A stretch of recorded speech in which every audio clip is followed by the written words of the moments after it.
I am so happy to have you all here. I'm so excited about the second virtual creative workshop. Those of you who haven't been here before, welcome. And this is only the second one. And I'm still working out some technological difficulties. So please don't judge. And for everybody who has been here before, welcome back. I'm happy to see you here again. We have one person who was on the previous workshop who's coming back today. For those of you who've been here last time, Lagos is the artist who ended up showing his art last time, and he's back today to show you something else, something different. Besides Lagos, I'll tell you a little bit of everybody else who's going to be on the schedule. So first, we're going to have Stephen. He has not been on the workshop before. This is his first time. He is going to go first because he confessed to me that waiting for his turn and that anticipation building is nerve-wracking. So I'm just going to throw this at him and have him just go first. After him, that's when we'll have Lagos. After Lagos, we will have Jules, who's going to doing some fire spinning. After Jules, we will have Andrew, who will share some photography, some wildlife and landscape photography, and tell you the story of how his job has offered him opportunities where he takes pictures of nature to preserve what he sees, what he experiences out there. You'll learn more about that. And then we will have Ashley. She will share several poems with us. And after Ashley, we will have a writing prompt where for 7 minutes we will all write, and some of us who will be brave enough will share our impromptu written poetry. After that, we will have a couple of songs by Nick Salpa, who's coming back from last time as well. And last, we will have Amy Vincent. She is going to be reading from her book. She's a first-time author, and she's writing a travel memoir, and she's going to be sharing pieces of her chapter 1 for you to offer her feedback. So that's what I have on the schedule for today, just so you kind of know what to expect. Part of how this works is I want artists to go up and inspire other people, especially when I have the shyer people who aren't so sure if they want to do a whole interview. In that situation, I'll have the author, the artist, or the painter, or the sculptor, or the musician, or the poet, etc., go up and just share little bits of their art without doing a full-on interview. The ones who are doing a full feature, they will have an interview and some question and answer from the audience. So for example, Lagos and Jules this time, they will have the interview and they'll have a question and answer, sort of like a double feature thing. And then anybody else who you really liked and you'd like to ask a question, feel free to ask questions in the chat room at any point whenever you want to. Just so you know, some of these people will come back later on and be the full feature. So there will be an interview with some of these people after they've kind of tested the waters and decided they definitely want to come back and they're ready for an interview. But that's why we have different shorter little, here's some of my art, okay, bye. And then some of them will be more like an in-depth, here's how I do this, and you can ask me any questions, just so you know what to expect if you're new, since I do see plenty of new people this time. And now that I have blabbed on for a good 5 minutes or so, I'm turning this over to Stephen. Nope, nothing. Uh-oh. I still can't hear you. Okay, do you want to go second while you try to set up your audio? I saw a thumbs up from Stephen. You're good to go second? Okay, and then Lagos is going to show us a painting of his. Afterwards, I will have a couple of interview questions for him, and we'll open up to the audience. Let me figure it out. This is an image that I saw first on a lucid dream. Lucid dream, if somebody, like, for those who don't know, lucid dreaming, it's when you realize on a dream that you are dreaming. On a dream, I was just walking down the street and I realized I'm dreaming. And so I just start flying and I think, like, what should I do next? And that's what I noticed. There is a jaguar head on the side of the road, just staring at me. It's just the head floating with the third eye. So I look at it and like, oh, like, what is the meaning of that? And in the dream, like in a dream, you can speak to other dream figures and ask them the meaning of things, but nobody would answer me, like, what is the meaning of this? So I asked the dream itself, like, hey, why is nobody answering me? Like, what's the meaning of this? And the dream tells me, because 100% lucidity is not fun. And that's when the head starts going away, and I know that I am supposed to follow it, and I'm following it. But mid dream, like I get distracted by a really cool kung fu fight that I wanted to join, so I lost the jaguar head, and it came to me again in a different dream. But again, like in a lucid dream, when you get too excited, you lose lucidity, and your consciousness just goes back into the dream flow. And ever since, I haven't seen it. So I what I wanted to do is like, okay, I'm gonna paint it and see if I can understand it a little bit more and maybe call it back into my dream world. There's a couple paintings that I've done with lucid dreaming, uh, but this is the first one that it's pretty big. Let me see if I can show you the scale of it. So this is the first one. Like when it started, you can see here all the materials. It was gonna be different, but like midway, it wasn't working. I hated it. I was about just to cover it completely and do something else. But that's when I decided, like, what about if I just do something risky, very intense colors? That's when I started doing this.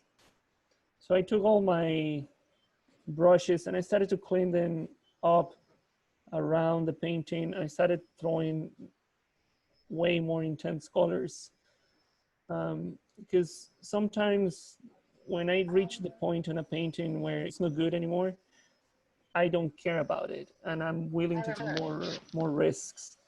So that's what I did with this one. I started just throwing paint at it, and I started really liking it. And that led, like, I really liked this, all these messy lines, but at the end of it, I didn't feel comfortable just leaving it like that. It felt like a little bit too messy. So I covered it. Also, I thought like it was going to interfere with the whiskers and, this the eyebrows. And I love that little detail. Yeah. It's my favorite part of the whole painting. It's just like the simple things, the small details. Mm-hmm. So I thought like if I leave, all that messy stuff around, it's gonna lose.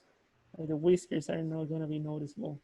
But yeah, like dream practice is a big part of my painting process because it's very inspirational.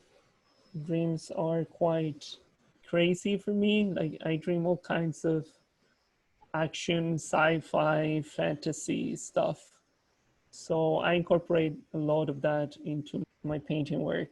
That's it. I don't know if you want to ask anything about this painting in particular or process or I do have a few questions for you.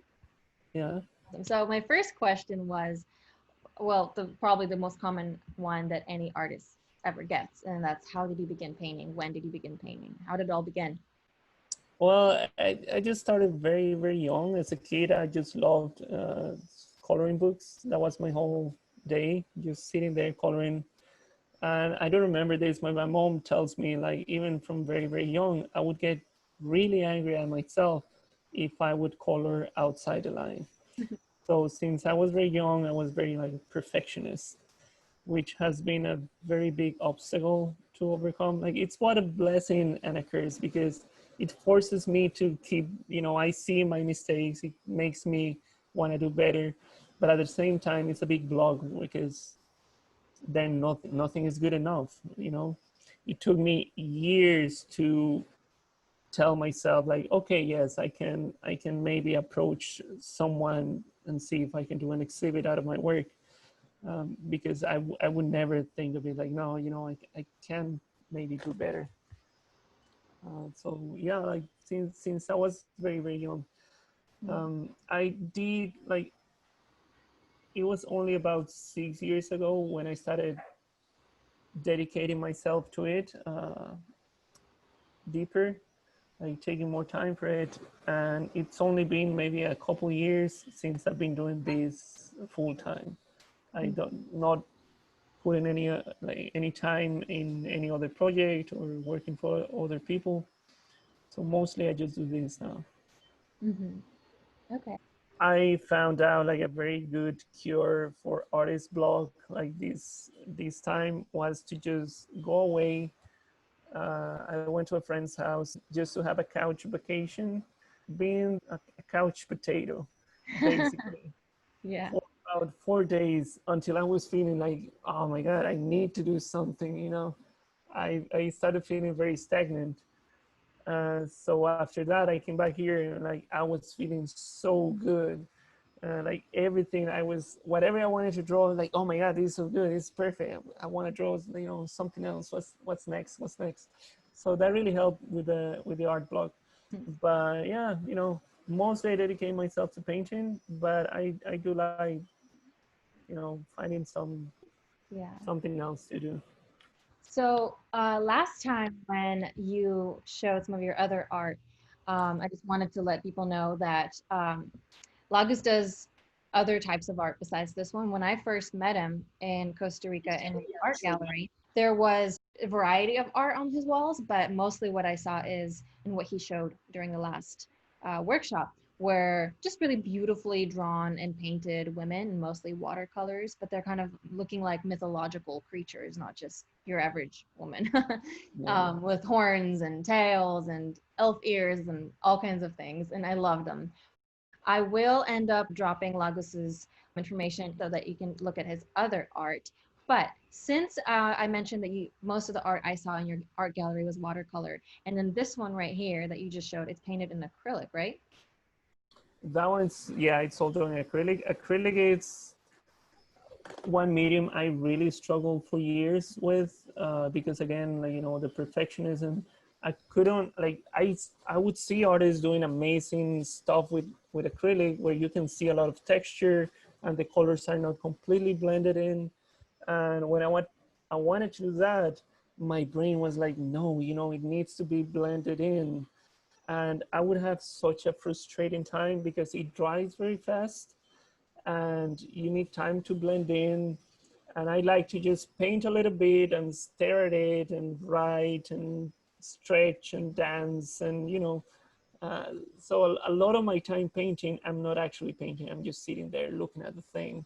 Um, so acrylic would drive me crazy because like, oh no, I gotta keep on painting because it's drying, it's drying, it's drying, and it would drive me insane.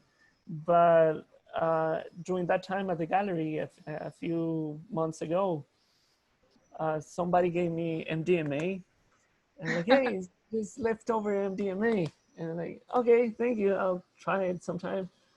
And it was just my second time in my life doing MDMA.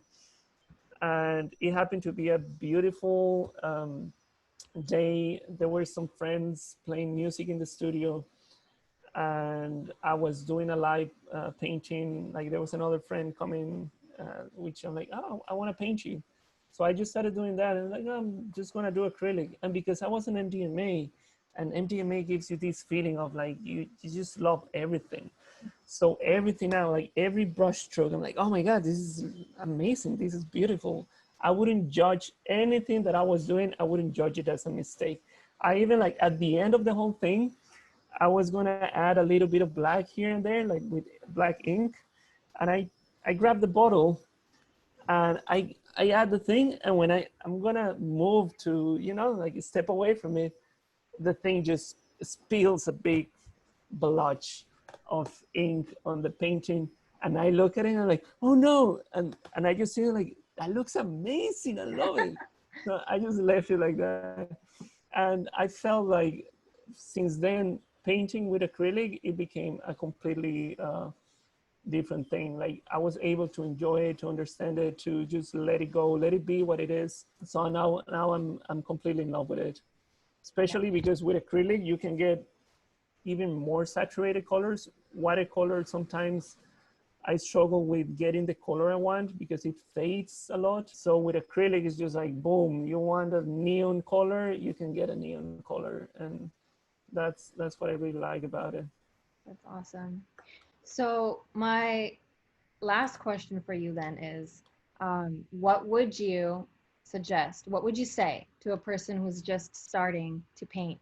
And like you just mentioned, where you were really judgmental with yourself, that's most likely happening to this person who's curious about starting to paint and maybe not so confident about it yet, what would you say?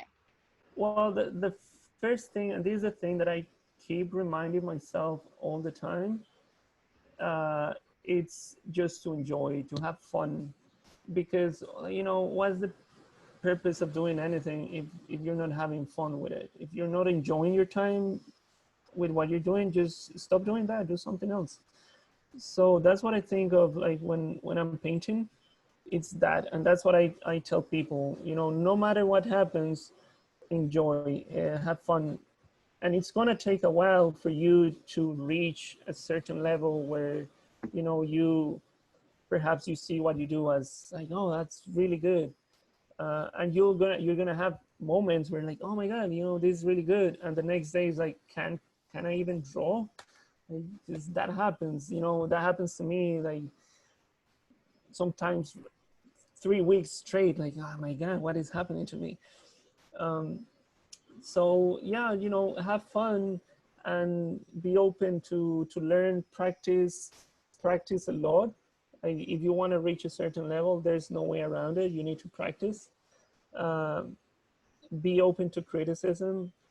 It's very, because we do our art and we're so emotionally connected with it. When somebody comes and it's like, you feel like this personal attack, like, what are you saying about me?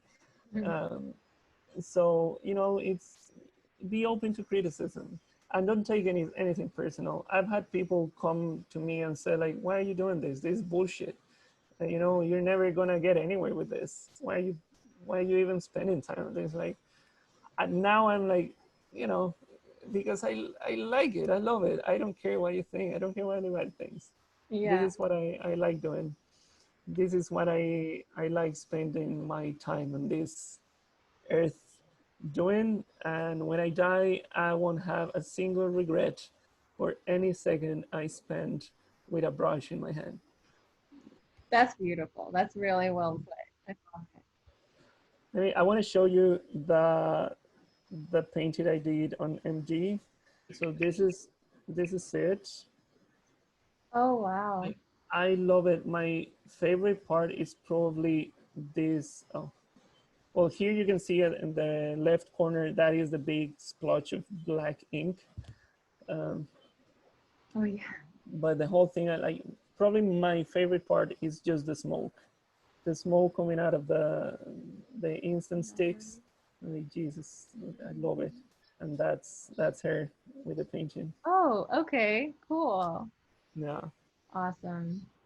Well, So yeah, we will throw your information for your Instagram and etc. People can yeah. look at your other art into the comments. Also, this workshop is completely free to attend, but our artists will be leaving their Venmo or PayPal information if anybody feels like tipping or reaching out to any of these artists for commissions or anything like that. Um, but now I want to find out if there are any questions from anybody in the audience for Lagos. I'm going to pull I had up. a question. Yeah, go ahead. I don't know why, but looking at your painting of the three-eyed jaguar head, um, and hearing the story I feel like makes it even more interesting. And I really Mm. like, I'm there with you in your dream, as I've done a lot and pulled art directly out of my dreams and then Mm. made it, not knowing why, but like this needs to be in the world. Yeah. The one thing I keep thinking about: how big was the head in your dream? It was a regular size, like a jaguar, what a jaguar head would be, Yeah. about that size. Yeah. Yeah, for some reason I imagine it being giant and you following it around, just hovering. But No, no, it was like a regular size. I saw in another dream a giant unicorn head, but it has the horn was a penis, and I saw it and I'm like, okay, I guess I have to paint that, and I Doug just did. showed his painting last time, and it got a lot of laughs. Yeah. it's awesome. Yeah, and it's one of the paintings where when somebody comes like, oh, I love that, I want to take one of those prints, and I'm like, look at the horn, because I don't know where, like, who are you giving this print to? So I will leave the link of the previous workshop in the chat as well if anybody wanted to see other paintings Lagos shared during the previous workshop, including the unicorn with the penis on his head. Any other questions? Did that one get fully answered? Yeah, that was great. All right, let me check the chat. I see lots of compliments about your art being incredible. You being on the right path. The whiskers making it look very realistic. I know, I love the whiskers. I love that you showed that detail. You don't see it as much when you just look at it. Is what catches your eye first is the pattern, you know, of the cheetah and then the eyes. So I haven't even looked at the other little details like the fuzziness in the ear and then the whiskers, except for when you were zooming in. A lot of the time, like my favorite thing about most of my paintings is a tiny detail that nobody is like ever paying attention to. I'm like, oh my god, it's so good. Right. All right, so that was Lagus, everyone, and you can get in touch with him with information he drops in the chat. And next up, we have Steven, if Steven has his audio set up. Yeah. Hi. Hi, lovely to have you here. Oh, man. All right, Yeah. so you're playing a song for us? I guess. I suppose. I've off and on been working on this one for like 2 years. Every once in a while, I'd pick up a riff and start playing with it, and then over time, they all just kind of started getting together, and I was like, hey, that's kind of cool. So yeah. Anyways, I called this song Moonfall. I hope y'all like it. Okay.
So, yep, that's that song.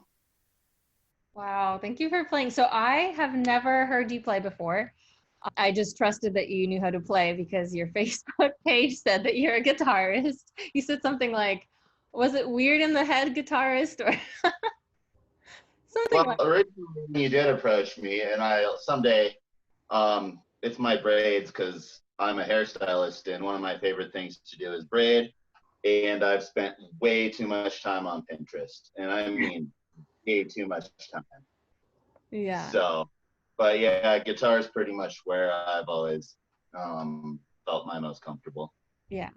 Well, you play beautifully, but when Stephen just mentioned his Pinterest thing and how we connected, I wanted to tell that story a little bit. So I saw a bunch of pictures of his amazing hairstyling pictures where he has, like a fake head with a wig on it, and he would braid. Fake. Yeah, he would braid these beautiful Viking braids that are just super complex and all these things mixed together. And basically, what you see in like I guess Game of Thrones and that other Viking show everybody used to watch before Game of Thrones came around. And I asked him if he would be willing to bring that art to the workshop, and it's the braiding and the hairstyling. And he said what he does more often, what he's comfortable sharing on this workshop at this point is music. And I'm so glad I got to hear you play. And I'm so glad you turned out to play really well. Again, I had never heard you before. So I was like, let's see if this guy's good, but you're amazing. So I would love to have you back either for more music or more of some of the braiding one of these days in the future. And you could add on anything else you have to say about your music or future. Oh, there's a puppy jumping on your bed. Yeah, I was really worried because I also have a couple of kids that are out there running around, and I was like, they're gonna run in right when I'm at the parts that are hardest for me to play. And oddly, they didn't. But yeah, no. When it comes to guitar, I started out.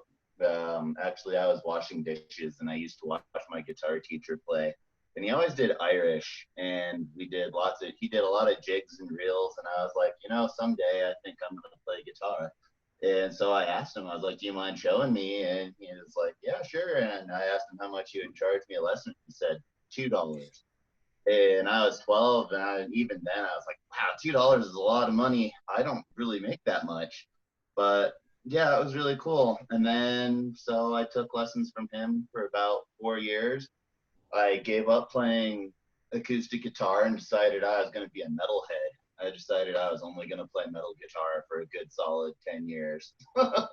And then I kind of just came back to it, and I love it. And so, but then I started getting Spanish influences and just new age influences and all kinds of fun things. And now it's kind of turned into its own thing.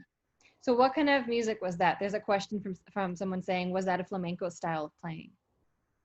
So there was a lot of Spanish influence in that, but oddly there was a little bit of Irish jig in there. And my favorite part about it is there was some bluegrass in there. There was a couple, like, let's see here. I'll have to turn my amp back on, and I already think my neighbors are pissed at me, but but yeah, so there was bluegrass, there was some Spanish stuff, and there was a couple of Irish things, and just some old classical style things. And yeah, it's all from. I literally sit out front and watch my kids play, and while I'm playing in the mornings, I drink coffee and play my guitar. That's There's a comment saying, one thing is easy to tell, he's very skilled. Thank you. My phone thing isn't letting me see comments, so. People are asking if there is anywhere where they can listen to more of your music. So if you have that information to drop in the chat, you could do that later on. I got Spotify, Amazon Music. I think, a couple of YouTube videos. If you just want to give them my last name. So is it Mulina or Mulino? Leno, my great grandpa was like Millenier. I'm like, I'm not even gonna try that. So you're not saying it the correct way because it's too difficult? Yeah, no, I was young and it was too difficult then, and I was like, I'm just gonna keep it where it's at. Yeah. So I put his last name in the comments for everybody so you can look him up. But thank you so much for playing, Stephen. Thank you. You didn't seem nervous at all. You did great. I had some time. I was more concentrating on how frustrated I was that the thing wasn't letting me talk. Yeah. Well, I'm glad it worked for you eventually. Thank you. All right. So up next, we have a girl I know from back when I used to work in a pirate gypsy booth at the Orange County Fair in California. We were dressed in costume, sort of gypsy-like, and we're selling gypsy and pirate-like costumes. And she and I worked together and kind of have sort of kept in touch ever since. But recently I saw that she did fire spinning, and that's something that, well, first of all, I've never seen a live, a virtual performance of that ever, unless I guess somebody recorded it and put it on their Facebook, but not during like a live show like this. And even in person, I've only seen it once in my entire life. So it's not something you just come across randomly unless maybe you're part of a particular type of crowd, or maybe you go to festivals, or I don't know where it is. But when I saw that she did fire spinning, I was just like, that is so cool. I want her on this show. And I reached out to her and asked her if she'd be willing to perform here at the virtual workshop. So again, because Zoom has issues with sound if it comes to music, we had her pre-record her video, and I'll play that for you in a little bit. But her stage name is Jules and Darkened. Okay, so I love your look and the lights behind you. Thank you. It's my cozy bedroom. Yeah, it looks awesome. So after I play the video of your performance, I will have some interview questions for you, and we'll open up to a question and answer session from the audience as well. Perfect. Sounds good to me. Okay, let me just pull up that video.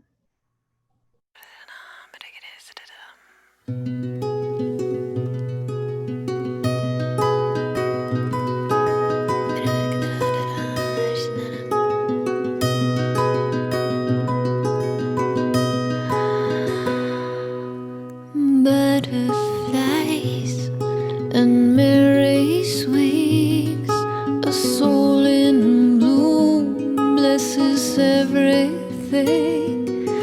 You lift me up, I don't give up so easily. An acorn rests in the winter bed, the frozen earth cracked above her head. For love to grow, she'll trade what's known for mystery. If I could let the sun fall into the ocean, let the mountain return to the sky, I am the butterfly. Oh, my shadow things even gossamer wings to go beyond time and time-bound dreams. I gotta let it all go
ocean, let the mountain return to the sky.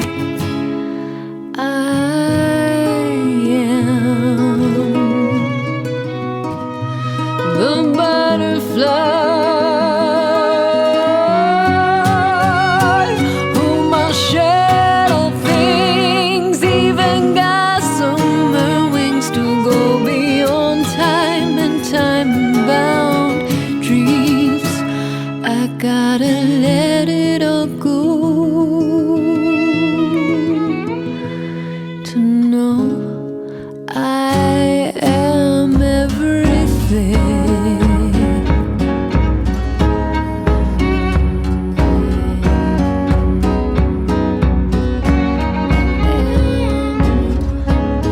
I am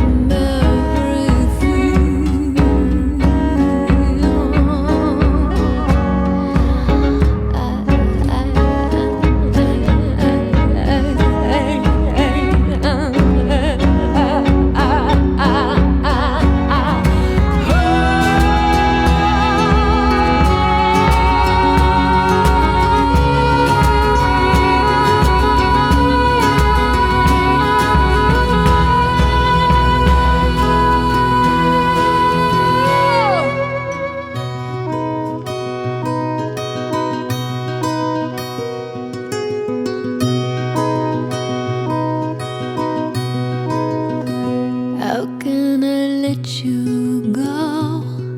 I see your eyes, the way they laugh when they fall out of light. It's not the end, it's just the last amen before the sunrise.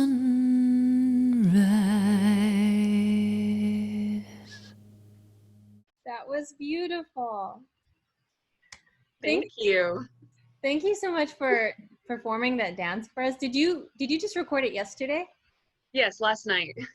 Okay, I love what you're wearing, first of all. I love all your dancing. And I forgot to mention, I actually completely forgot that this happened. Not only did I work with you at that booth with the costumes, but it was the Renaissance Fair where I originally met you. And I remember you dancing there.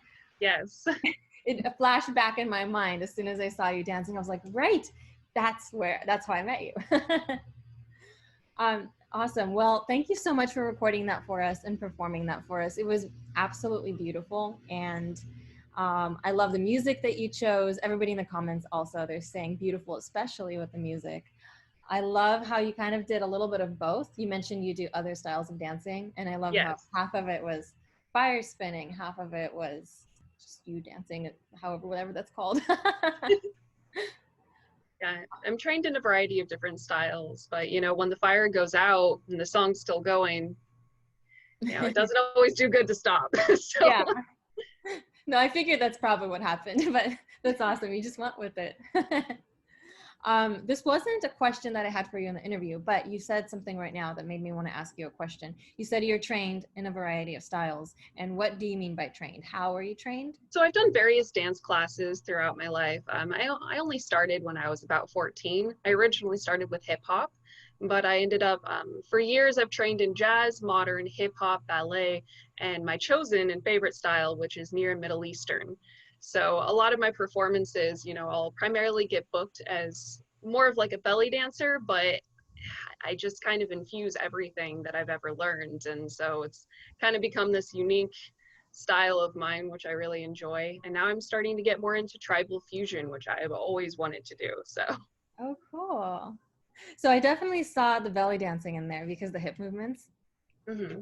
I'm not going to say I was good or I was trained or anything, but I've taken belly dancing lessons for a couple of months. I was terrible, but I recognize the movements. Absolutely. All right. So I have a couple interview questions for you.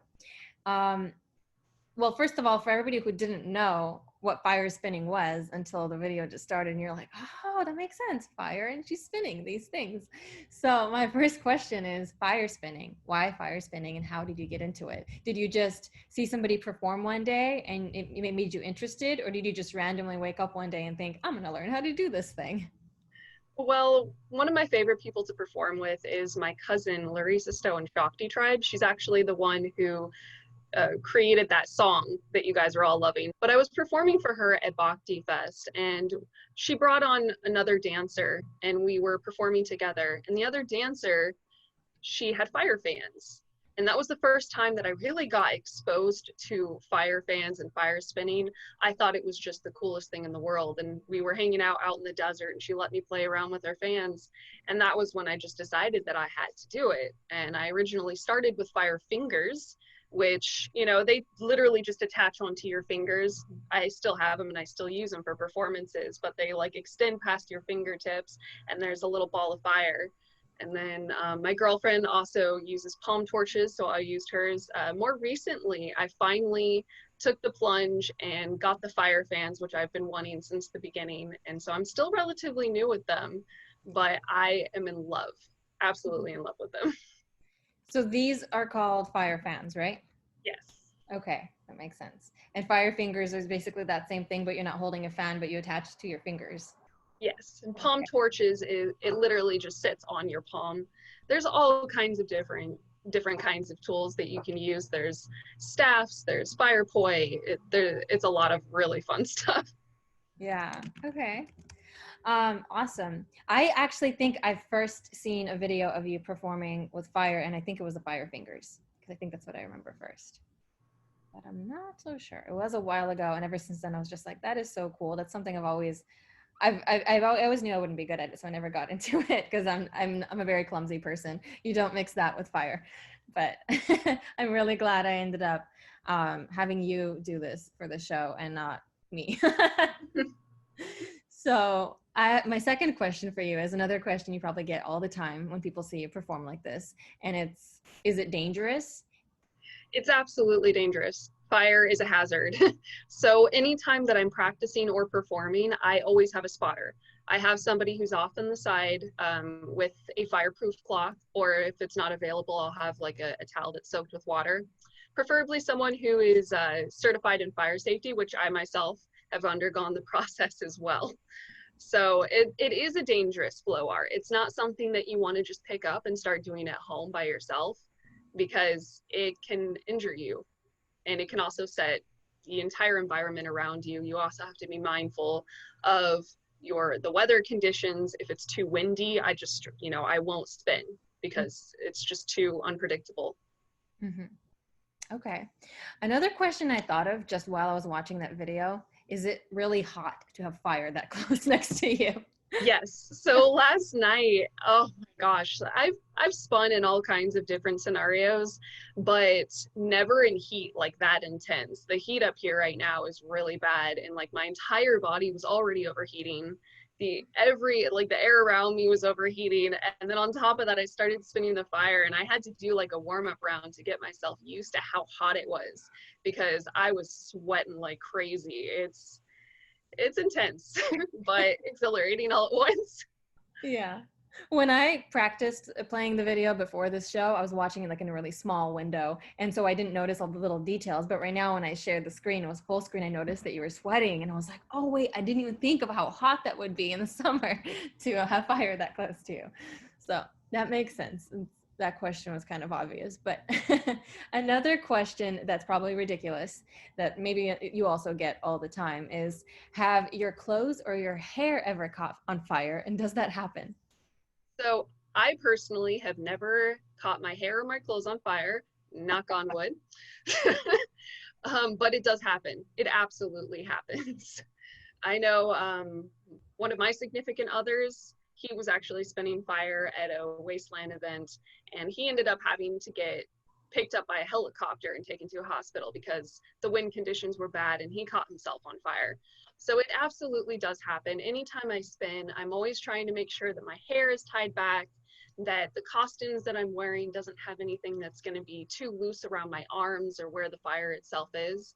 But even then, things can happen. So when I have a spotter, one of the most important things to know is proper procedure. If something catches on fire, my spotter's going to yell out exactly what limb's on fire, if it's my hair, if it's my arm, and I'm going to drop my tools, I'm going to stand still, and I'm going to wait for my spotter to put it out. That is the best way to take care of the problem. That makes sense. See, it's one of those things where I feel like you don't really think about until you watch somebody performing like this. I know fire spinning is a thing. It's an art form. It's a, you know, form of dance, but you don't really think about a form of dance that requires all these precautions, safety, you know, safety that you have to consider as well. A lot of other dances don't necessarily have all those things that you have to keep in mind. So my next question for you, less ridiculous than the others. Do you do this mostly for fun, or do you actually get paid gigs where you perform as a fire spinner? Honestly, both. You know, like I've done professional dance gigs for quite a few years now prior to me doing fire spinning. So it just kind of like led into that. So now I'll get, usually people want to book me for fire spinning over just regular dancing. Though dependent on the event, like they have to actually have the proper licensing for me to perform. So I have to be very careful and mindful of that. But I also do it just for fun. Like I love dancing and I love fire spinning, and luckily I live on a property that has a tennis court, so that's how that's where I go and I practice, and that way I have a wide open space that doesn't have a bunch of trees and things that can get caught on fire, and I can just practice and spin to my heart's content. That's awesome. That's good. It makes sense. You need a lot of open space because you're playing with fire and not something flammable like probably dry grass. Yeah. So a tennis court makes sense. So my last question for you is, what's your favorite part about, since you said you do various forms of dance, what's your favorite part about this particular art form, which is dancing with fire? I would say definitely getting to connect in with the element of fire. Because for me, dance is a highly spiritual activity. You know, some people meditate by sitting still, and that is something that I do, but my favorite form of meditation is through movement and dance and trance, and that's how I really get to connect to myself and to the earth. And one of my favorite things about fire spinning is I get to connect on a really intimate level with the element of fire. And, you know, like, when I first start spinning, you know, you have to get over that inherent fear that is ingrained within you as a human being, that there's a fire and you're holding it, you know, don't die. But once you get past that fear and you start finding yourself into this really trance-like flow with it, it's transformational. It is just magical, and I love it. I don't think I'll ever be without it again. Oh, that's so beautiful. I mean, you could tell by watching the video that you're just in this state of bliss while you're dancing. It's very, very clear when you watch and when you pay attention. Well, thank you so much for that. I'm going to actually, I have your information that I'm going to drop in the comments. Oh, I already did. Ha ha ha. I am spacey today. I shared her stage name so you can look her up, and I shared her Venmo if anybody felt like tipping. There's a comment from Amy, who's our author, who will go at the end. She says, "Your love shines through. It was absolutely magnificent." And I like the comment. But thank you so much for that. And I hope to have you back on the show with either a different form of dancing or any of your other creative skills that you shared with me. Absolutely, I would love it. Thank you for having me. All right. Well, next person on was going to be Harley. Unfortunately, she couldn't make it. So instead, we will have Andrew. By the way, how do I say your last name? Is it Yost or Yes? Okay. Yep. Andrew has given me a little bit of a bio that I will preface with. So just in case you end up having to leave because of your job, you said you're an EMT, right? Yes. I do search and rescue for the Park Service.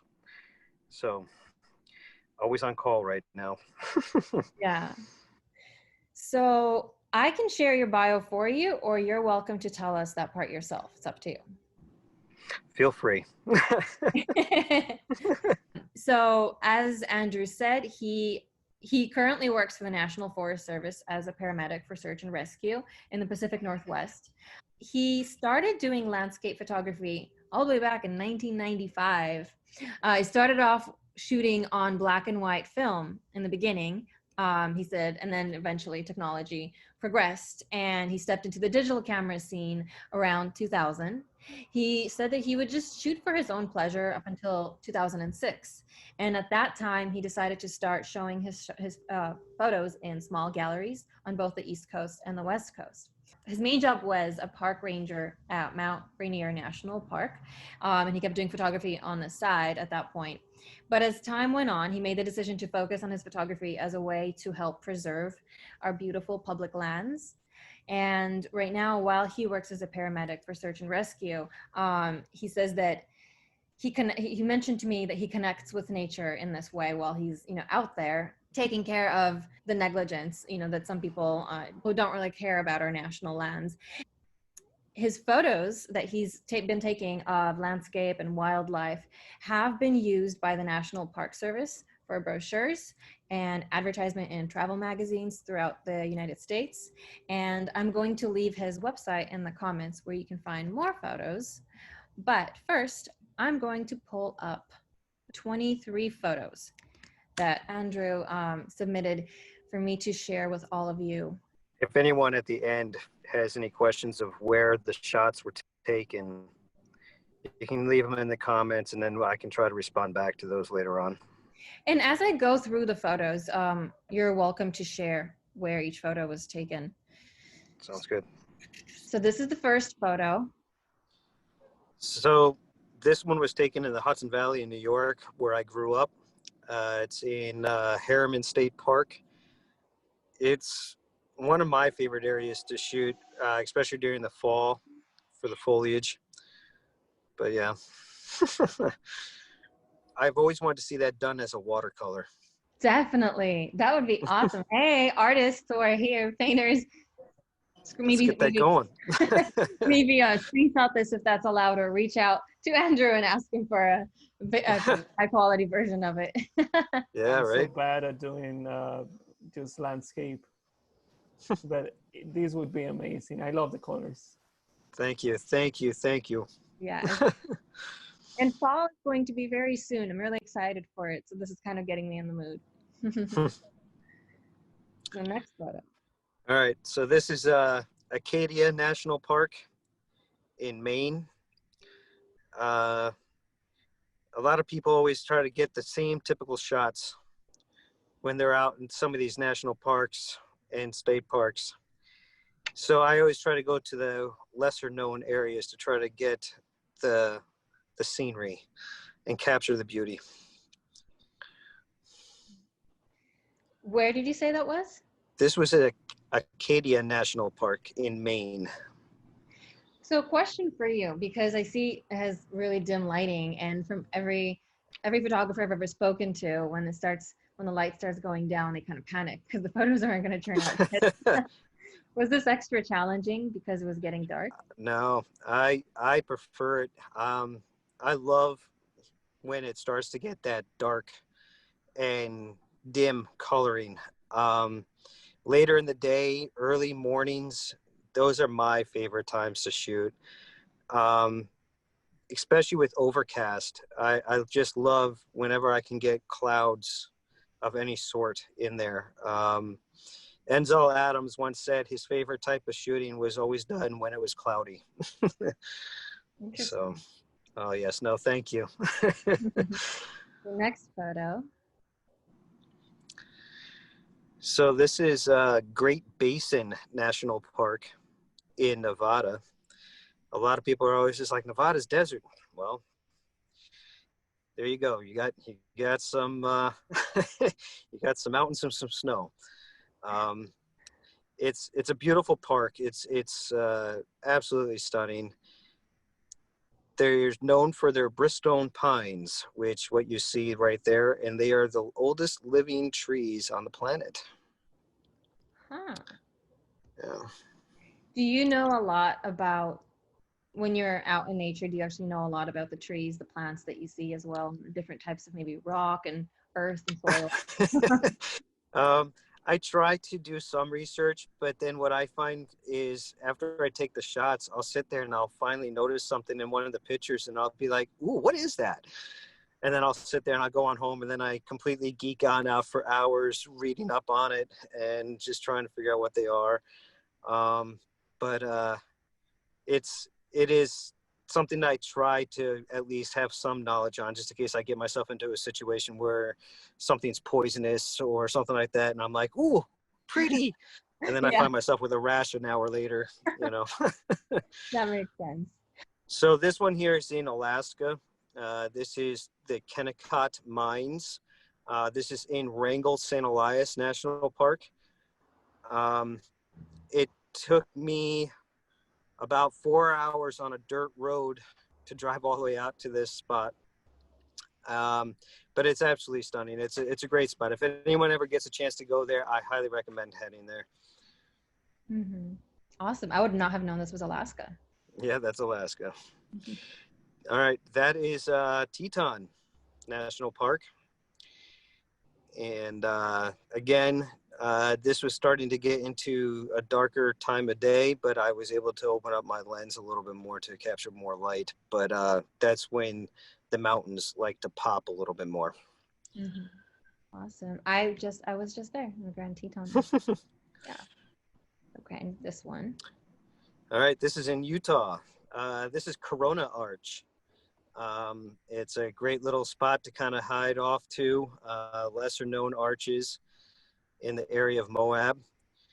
Just around the corner from that is Bowtie Arch, which is a unique arch where it's not formed horizontally, it's actually formed vertically.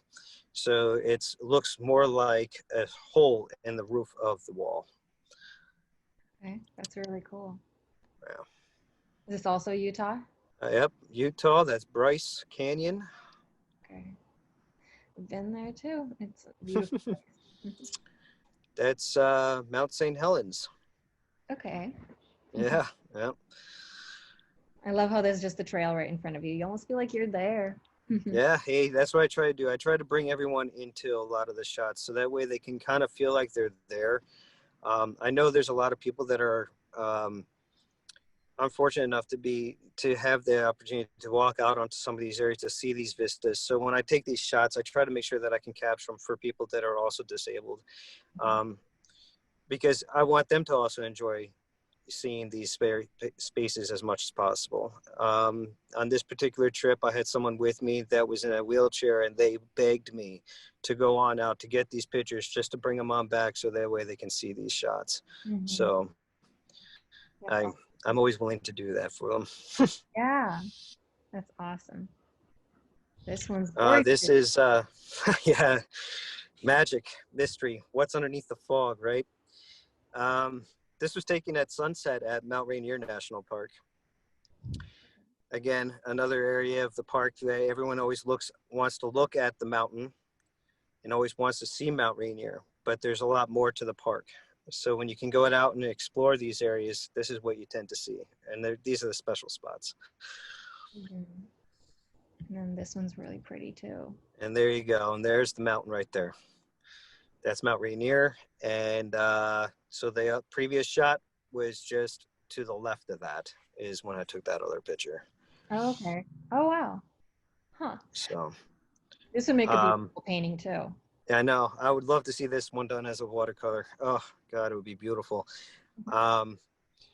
Just so everyone else knows too, I don't edit any of these pictures. I don't do any photo editing, everything as is. So I try to capture it as you would see it for your own eyes. I feel as though that sometimes photo editing can kind of take away from the natural beauty of the shot. Oh, definitely. I've seen it being overdone, and I agree with what you say. Sometimes when you want to make a person feel like they're really there, and a picture is very obviously doctored, they don't feel like they're really there because the place doesn't exist. It doesn't happen. It never happens that way. Yeah. Yeah. So that should look familiar. That's taken down in your neck of the woods. Oh, That's right off the Oregon coast. cool. I didn't recognize it. No, right, fine. So this one's actually kind of interesting. This is taken at Ape Cave up in Washington. It's the second longest lava tube in the country. And you go down about 100 feet underground and you go about 2 miles. And as you go through, you have little spots where the ground kind of cave away, where you have sunspots that come through. I highly recommend this for anyone in the Pacific Northwest to do. Yeah. That's beautiful. So this is in Yellowstone National Park. That's the Yellowstone River. And I just happened to be there at a weird time where you start getting a rainbow starting to cast right across. And the whole time I was taking the pictures, I was just praying that that was going to show up. And it took me some time to convince myself to download the photos to actually see them and be like, okay, show up, crossing my fingers, and to see everything come together in one shot like this was actually pretty cool. Yeah, that's awesome. You can see it right here on the left. Yeah. All right. That is in Mount Adams National Forest here in Washington State. Mm-hmm. Okay. I sat in that water for quite some time last week. That's awesome. That's a beautiful photo. See, this is one of those things where I definitely would have thought that you had edited it somehow, but No, all it is just, all I did was just left my shutter speed open. It's all done with the camera. yeah, the So, water looks silky. yeah, yeah, yeah. The sky. So that's taken up at my cabin in northern Minnesota. That is up in the Boundary Waters canoe area. Okay. No light pollution, so it just adds Yeah. pretty cool. No, when there's no Yep. light pollution, you could actually see the Milky Way. I love that. Yeah, you'll start to pick it all up. It's really neat. Mm-hmm. Once again, now these are my black and white photos that I do. I still shoot on 35 millimeter whenever I get a chance. I still try to shoot a little bit with digital on black and white, but it never really turns out the way I want. So these next couple shots are all done on 35 millimeter. Okay. And where is this? That one's in Utah. That's Cedar Breaks Okay. in Utah. This one here is done in Bryce Canyon.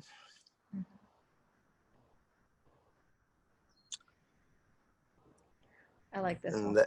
the aspens, again, just absolutely beautiful. I blew a photo. I have this shot blown up on my wall to almost a poster size. And every time people come into the house, they always think that they're looking outside because of how it just glows right on out. So this one was taken in Utah, just outside Moab. What? I thought it was like Colorado or something. I know they have. Nope, believe it or not, that's the Utah Mountains right here. Even I do that where I judge a place by one specific part. Like I think, oh, Utah, Red Rock. I don't think of this part of Utah. Yeah. Yep. There's that same shot of St. Helens, but I had the black and white camera with me. And what I did was I tried to see if I can get the same spot. So I had the tripod set in the same spot for both cameras to get the shot that I wanted right there. Mm-hmm. That's awesome. We get to see it with you taking it on two different cameras. That's really cool. It's crazy. People pass me on the trail and they're always like, "What are you doing?" What are you doing carrying two cameras around? Yeah. Really old vintage one. Right. So this is when the wildlife I start taking pictures of start getting a little too cheeky. I've run into elk all over the place, but the ones that I feel like that have the most characteristic to them and have more character and whatnot are always in Colorado.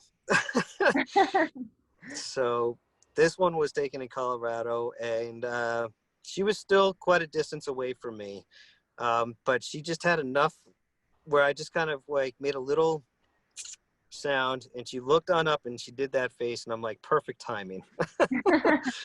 So awesome. It's so Yeah. cute. Oh yeah. And the next one. Oh, the loons. One of my favorite birds. Just the sound that they make, the call is just so eerie, but it's so beautiful at the same time. Huh, I don't know the sound that they make. Oh, I'm do gonna the have to, sound right now, I would. I'm not gonna have you try. I'll look it up on YouTube later. Yeah, But that's a really beautiful photo too. The detail that you managed to capture. yeah, no, they're so beautiful. They're stunning. Their feathers are so beautiful, little polka dots. Oh yeah. That's cute. Oh, my little bear.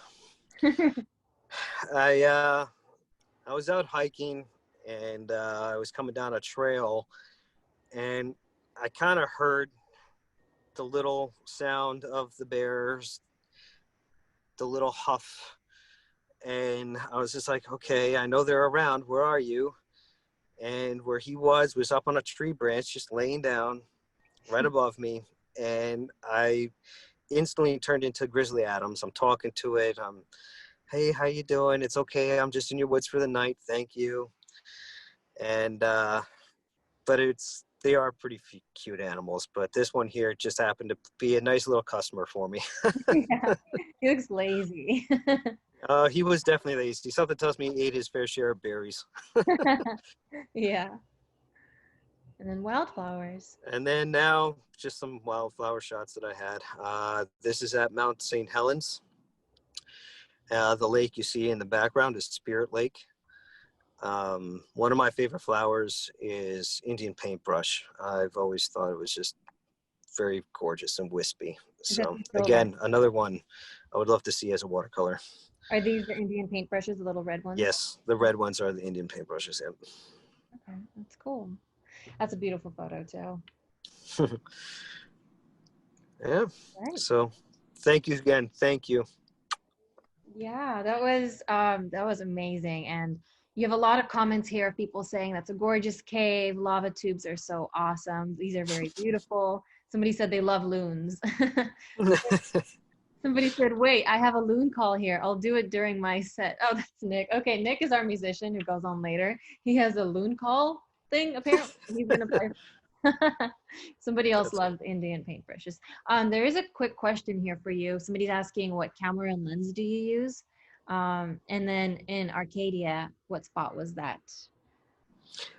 In Acadia, that was Seal Cove in Acadia. And then for lenses, I have 5 different types of lenses that I use. And I usually just pick and choose like for distance for a lot of it. But majority of the time I use wide angle. It's, to me, I feel like I capture a little bit more with the wide angle. It's fun. I don't know. it's just this little addiction that I have, and I spend way too much money on it. It happens to most photographers. But it's my therapy. It's my therapy. You know, when I'm out and I'm rescuing, you know, you tend to see a lot of bad things, and for me, getting on out after that and just going for a walk is sometimes when I discover these places, and as I'm calming myself down and I start to do it. So, but as for lenses, what I'm going to do is I have a list of mine and I'll be able to do that. Right now I'm in the field still. So once I get home, I'll be able to send out the lenses that I all use. Do you have your email address on your website?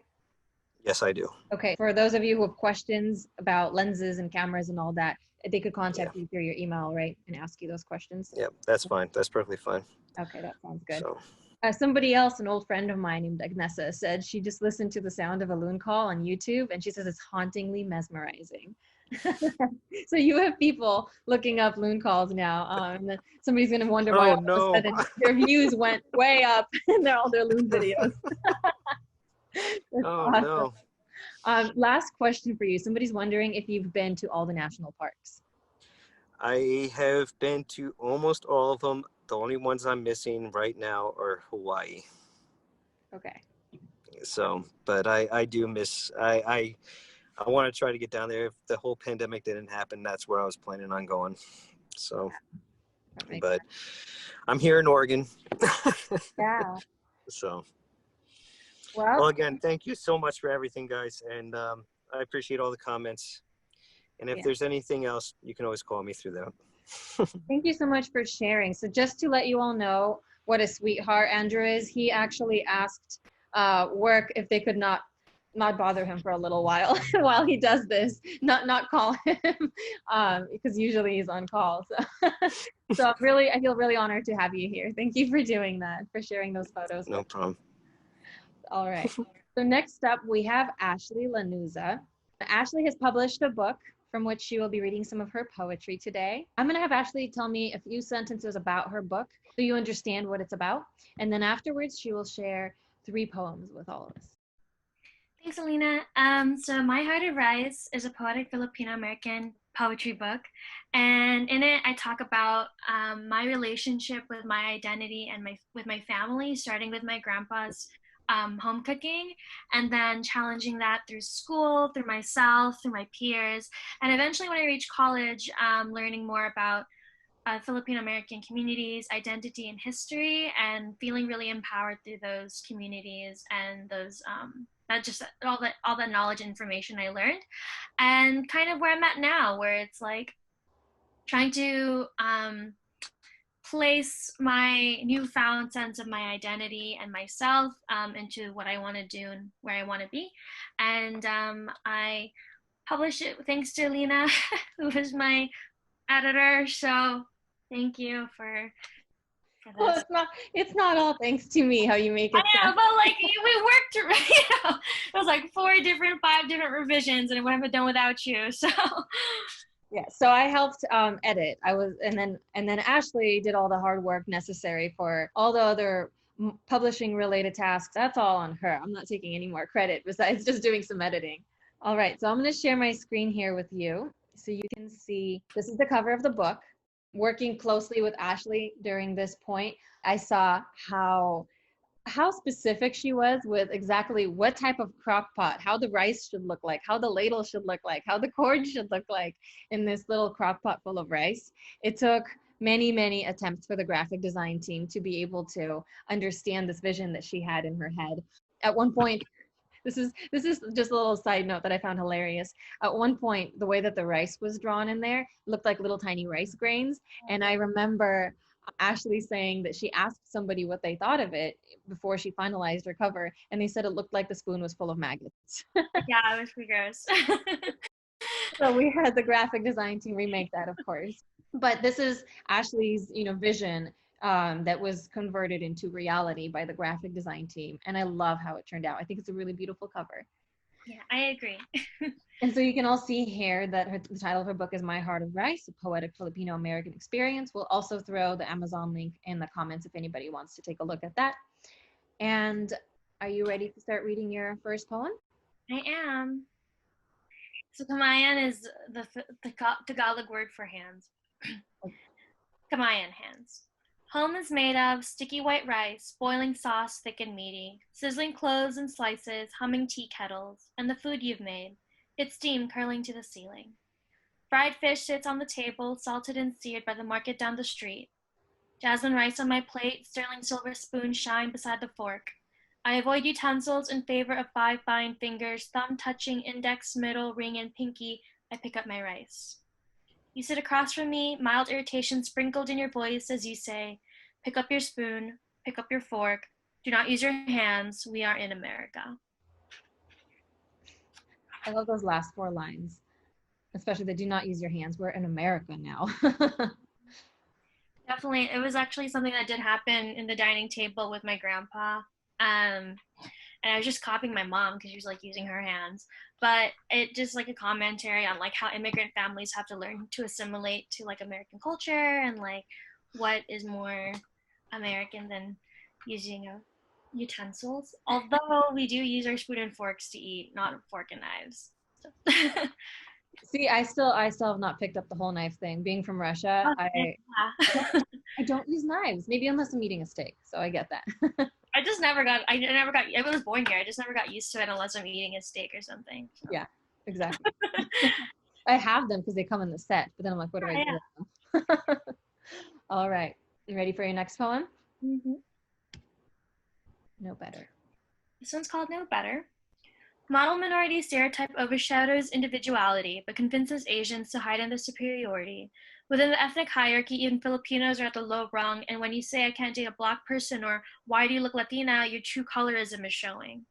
Race against race, unable to form unity in the United States, pitted against one another by discrimination, particularly anti-blackness. When it's because of black activists we even have the right to immigrate.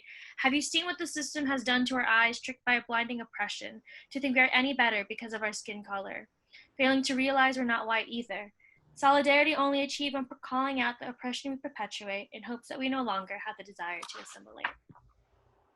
So that one is just basically about this very like sense of like anti-black or colorist sentiments that are really prevalent in a lot of Asian American communities, and like kind of calling that out because it's important to recognize.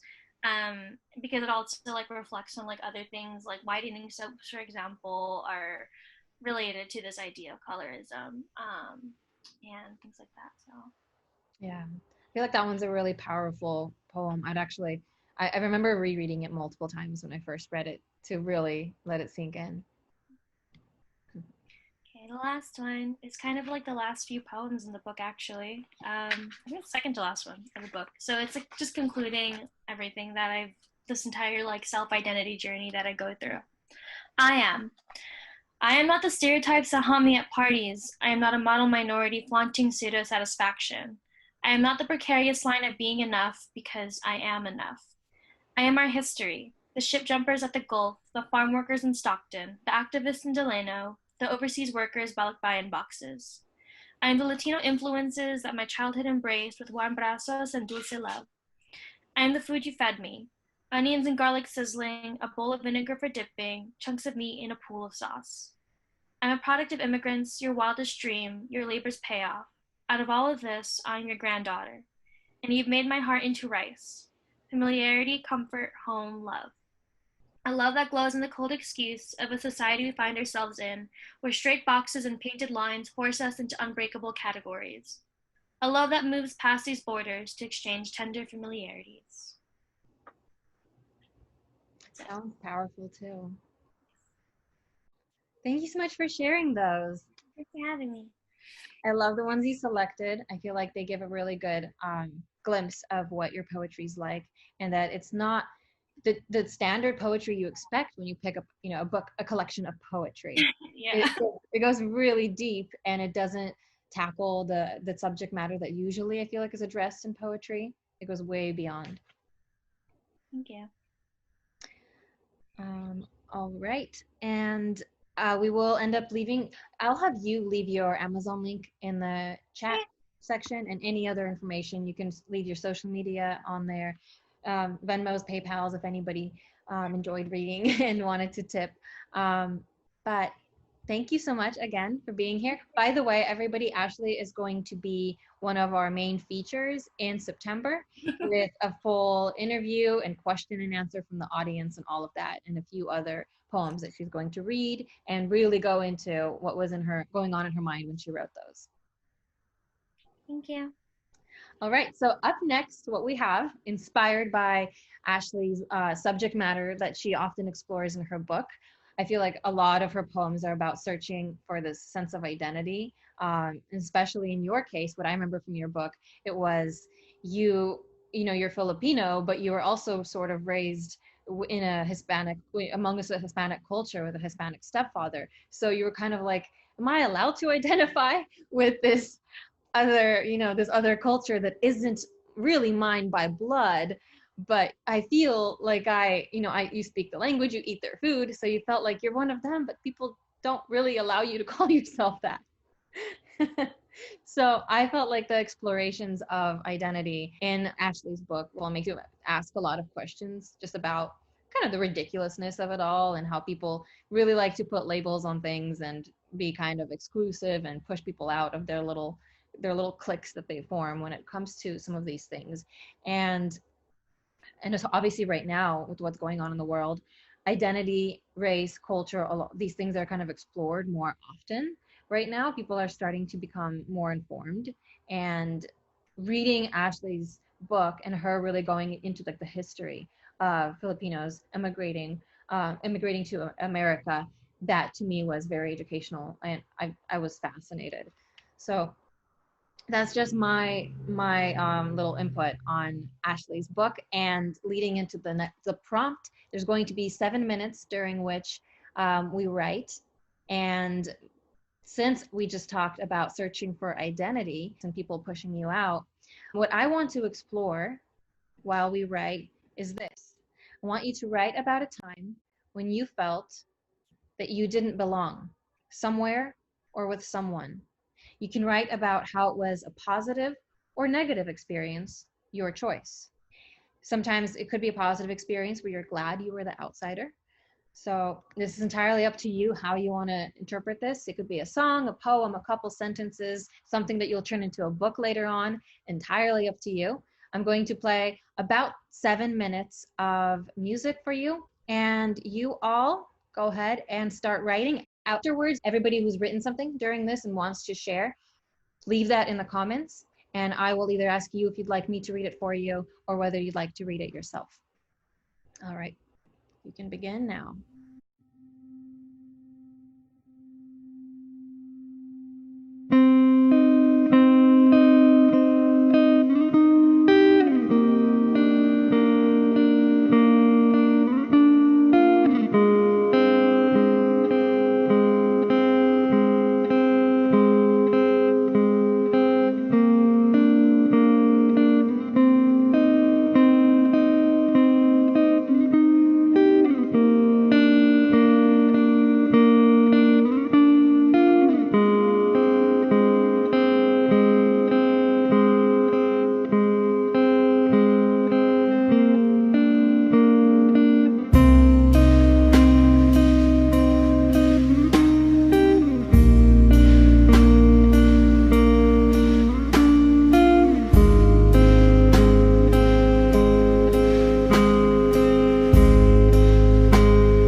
That was 7 minutes for you. I'm going to open up the comments section and see if we have anything coming in. I have something very short because I was trying a few things, nothing was working. So at the very end, like, oh, these couple lines make sense. So I'm just gonna say it. I used to feel like I don't belong till I realized that we're all but one. That's it. Still, that's good. Thank you for sharing. Doesn't matter if it's short. If anybody wrote a sentence, it's fine. Whatever came to your mind. I'll share mine. It's a little bit longer. It's a bit nerve-wracking to share because it's kind of a controversial subject for me being a white person to share. But I will read it. I wrote, I remember looking into the eyes of a little girl, pale, blonde, and emaciatedly skinny. I remember hating her, standing on the outside looking in, only to be brought to the painful realization that she was merely a reflection, and I was the one standing across from her. I remember being given baby dolls that looked like me, but wanting the brown ones instead. I remember listening to the music of cultures outside of my own bloodline and feeling at home within my soul. I remember being told that that happiness was not for me to enjoy. I never understood why we were perceived as different. When I looked around me, I saw humans. I saw souls. They only saw each other's skin. I remember my best friends being persecuted for being brown, for loving their culture, beautiful cultures. I remember experiencing oneness, where physical bodies are mere colors on a canvas. We are beautiful. That's kind of what came up for me. Yeah. You know, I grew up watching my friends around me, you know, being treated differently than me and not really understanding why, you know, it's just, it hurts. It hurts to see it. It hurts to experience it. It's painful. And I really do wish that we could start seeing each other for who we are. Definitely. Thank you for sharing that, especially knowing that, like you said yourself, that certain subjects, when a person who doesn't identify with that race or that culture explores something like that, you have to have like a very delicate approach to it and a compassionate one too. So thank you for sharing that. I wrote a poem once about slavery, and it's one of those things that I'll share in the future. But it was another one of those things where it was very difficult to explore that as a white person. But you got a lot of you got some compliments in the comments section. You got some silent applauses from other people, and I could just see hands moving without sound in the videos. So thank you so much for sharing that. That was beautiful. Anybody else have any?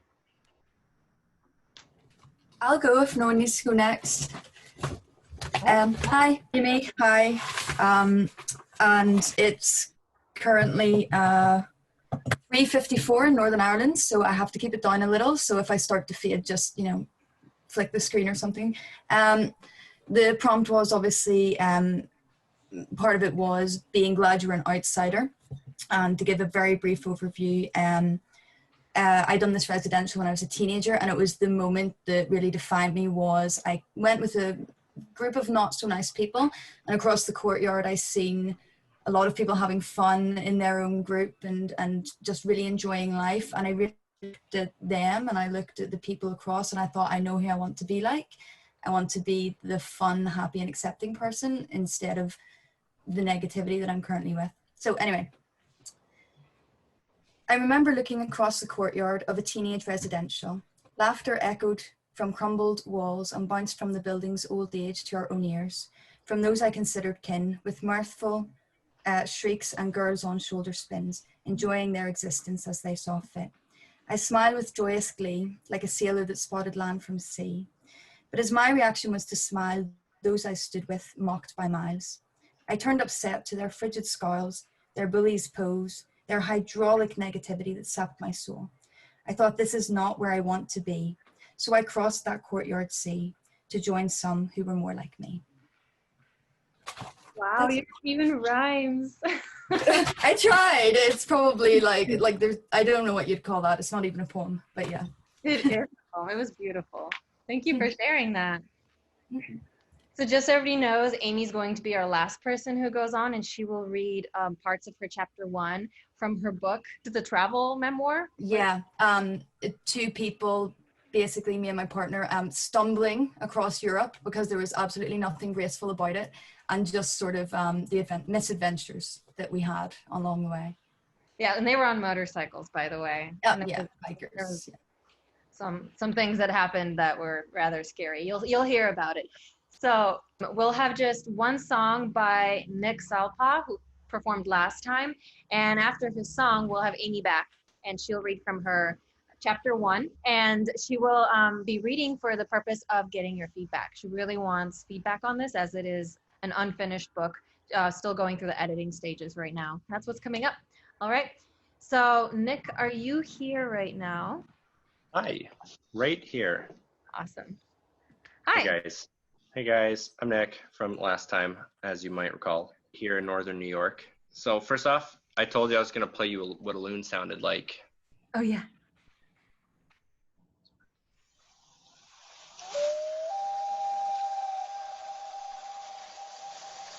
On many an occasion, I've been camping in the Adirondacks, and my favorite period. Did you hear the first one? Yeah, okay. Definitely. That was awesome. Thank you. I don't know why you saying this up. Yeah, we have a lot of loons here. Andrew's clapping at you. Thanks for sharing that. I've heard that sound before, the sound of a loon, but I didn't know that was a loon. Yeah, probably my favorite thing to hear when I'm out in the woods. Mm-hmm. So I pulled out one of my old notebooks for this one. You might have actually seen this because I was writing in this religiously when I was living in Oregon a couple years back. But I wrote this one right when I was leaving Alaska and coming down into Oregon. And it was just kind of like a nice little letting go, but kind of in a happier sense than some of my other songs are, I guess. But this one I haven't played in a long time, and I want to revisit this pretty shortly. So this song is called I Guess.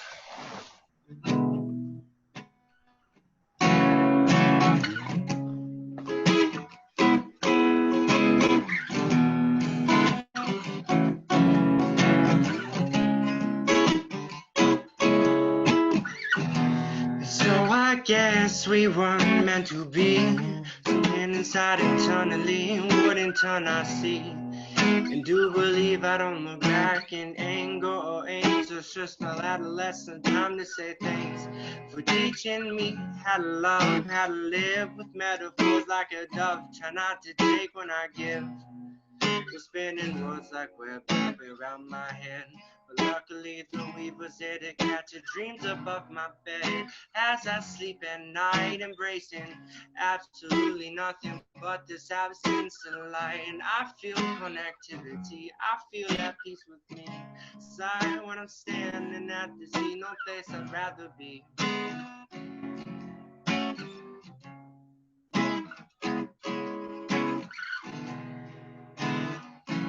I got time, we're all just starting eternity.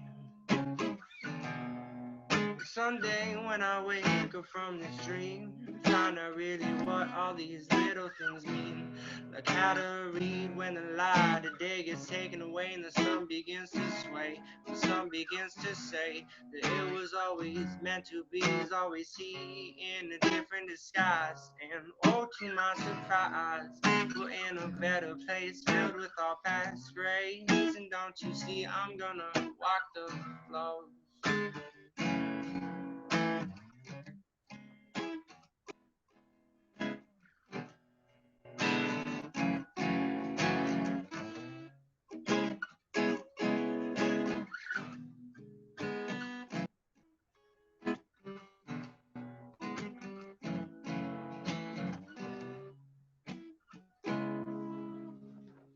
So, yeah, that was one I wrote a good long while ago, actually.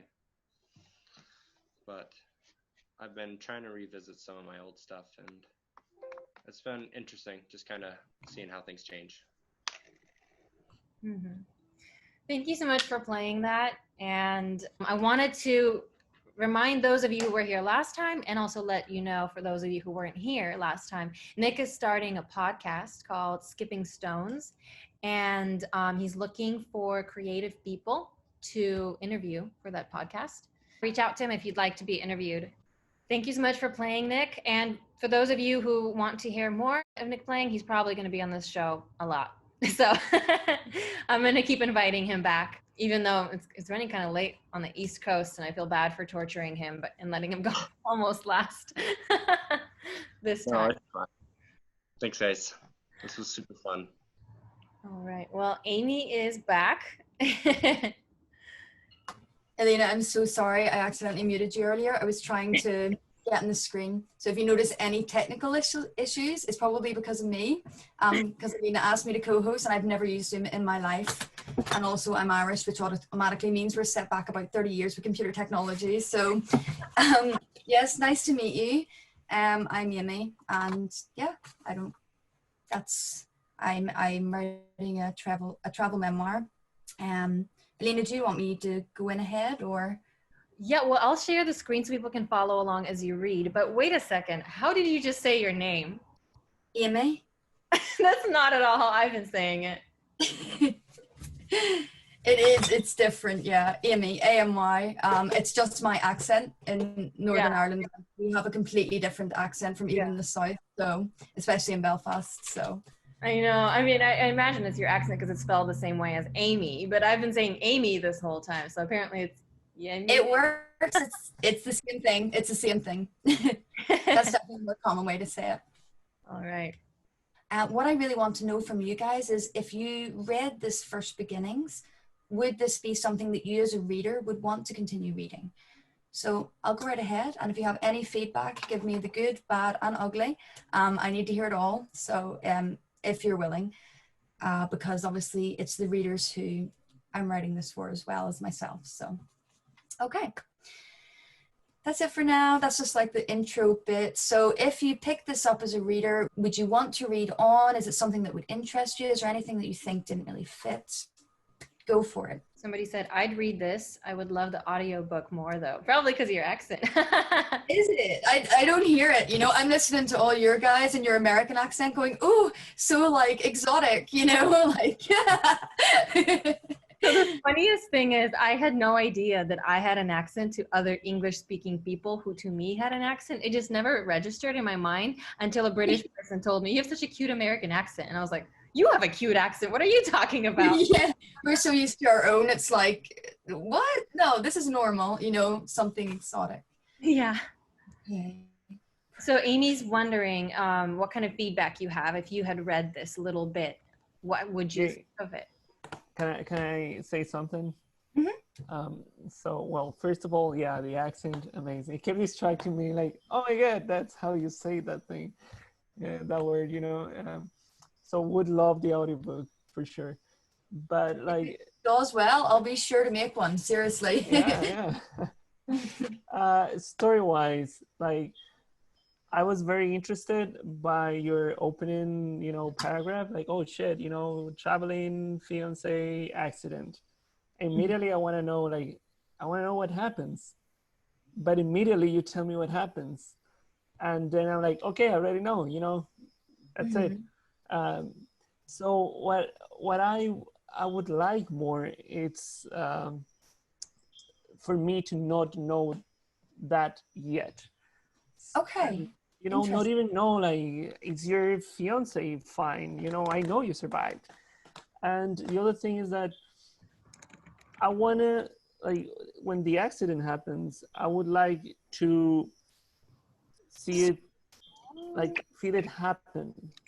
Like, I don't know when it's going to happen, but like, tell me the story, and then suddenly the accident.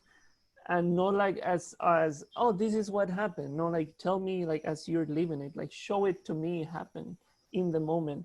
I think I would personally enjoy that more, because I feel more invested, like, oh shit, it's happening now. And I think I would, the whole book would be like, is it happening now? Is it now? Is it now? You know?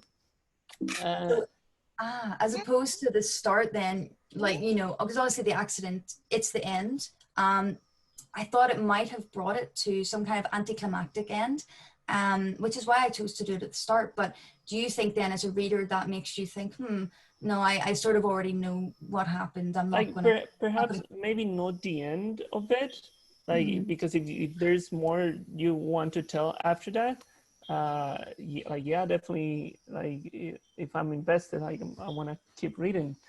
But the initial thing is like, oh shit, what happened, and is your fiance fine? And immediately you tell me that. Okay, So like, okay,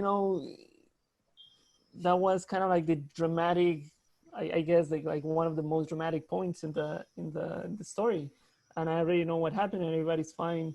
And not only I know the answer already, but I saw it happen as I was being told how it happened and what happened, instead of like living in the moment, like like the crash, tell me about the crash, your conversation with the paramedics as it's happening. I think I'll be more pulled into the scene, other than just telling me how everything happened. Okay, so you think I give too much away? Yeah, I think so. Cool. Okay, so definitely something to think about. Yeah, cool. Thank you for your feedback. You're welcome. Yeah, I know when you first started reading it, and the moment I found out it was a car crash, I was like, okay, I'm like, that's kind of boring. It's a car crash. But then you started talking about what happened prior to the car crash. You started alluding to almost like this magical scene to me, and like I was instantly like, that engaged me. That was the moment where I was like, okay, well, I want to know, what were they doing out there? Why were they there? Okay. And then using the terminology where I think you had said it was like a freak accident. I don't know, it instantly made me, it was like the car crash was like this mundane kind of boring thing that happens, it sucks. But by using that terminology, I was instantly like, okay, well, what was so weird about it? What is the interesting twist? And I liked the way that you described in detail everything, but you also inserted that comedic relief. Like it definitely made it so it wasn't just like you're just describing things one thing after another. There was more personality. It was like I felt like I was inside of the narrator's brain, and it's like that person was reliving it. So that for me, that was the moment that actually engaged my attention. Okay, perfect. Sorry, I'm just taking notes. Perfect. Thank you so much. While we see if somebody else has feedback, I wanted to fill in the little bit of how I know you and why it's so exciting that you're writing an adventure story. So for those of you who are like, yeah, I want the adventure story first, I want to know, what really cool thing it is that you're doing. I met Amy in Northern Ireland couch surfing. I ended up stranded without a place to stay on one night. I forgot why. I think we ended up somewhere we didn't expect to. And last minute, I think it was kind of last minute, I wrote you. I think it was, I'm not sure if I warned you. Oh, I wasn't sure where I was going to be on which day. That's what it was. And so, yeah, I just reached out to Amy and I was like, hey, can I crash on your couch? And they're basically like, here's a spare key. The house is yours. Stay however long you want. It was so cool meeting you. Yeah, like for real. Like, and I think that, we added each other on Facebook, and there was, but it's like anyone who travels, and I'm sure so many of you have traveled, like, it's something maybe a lot of us have in common here, but it's like condensing years of friendship into a single 3-day event, maybe even shorter. And whenever I was writing the book, like, it's my first time. I'm a completely novice author. I'm not going to pretend to have any skill whatsoever, but I knew that I definitely wanted to write it, and that I definitely wanted Elena to edit it, because she is so passionate about writing and editing. And it's like, I remembered her talking to me about it then, when the book wasn't even something that could have been fathomed. And yeah, so you were always in mind, girl.